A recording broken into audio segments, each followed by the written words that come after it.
কি করে মধ্যবিত্ততা মধ্যবিত্তরা স্বপ্ন থাকে কলাম ভাই একটা কি কিনবো 1 লাখ টাকাতে একটা বাইক কিনবো। আপনি তো ভালোই ভাইরাল হয়ে গেলেন গা, তো ইউটিউবে টাকা পাইলে কি করবেন প্রথমে? ভাই প্রথম ইনকাম দিয়া আমরা যে বেসের পোলা ব্যান্ডি এই পোলা ব্যান্ডের একটা ট্যুর দেবো, সবাই মিলে একটা ট্যুর দেবো।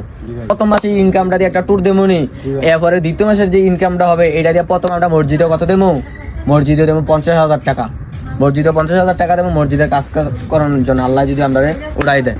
এরপরে 1.5 লাখ টাকা করে যদি পাই 10 লাখ টাকা পাইলাম, আপনার 10 লাখ টাকার থেকে আপনারে দিলাম 1.5 লাখ, আমি দিলাম 1.5 লাখ, আমার বসেরে দিলাম 1.5 লাখ, আমার ডিরেক্টর ম্যানেজার কি ম্যানেজারকে দিলাম 2 লাখ। মাগার এই টাকাটা দিয়া আমি প্রথম জীবনের একটা শখ ভাই, বুঝেননি কি করে মধ্যবিত্ততা মধ্যবিত্তরা স্বপ্ন থাকে কলাম ভাই একটা কি কিনবো 1 লাখ টাকাতে একটা বাইক কিনবো, 1 লাখ টাকাতে একটা বাইক কিনবো ভাই, জীবনের শখ শখ মাগার গরিব থাকতে করতে হবে। আপনাদের সাথে আছি, সাথে থাকবো ইনশাআল্লাহ।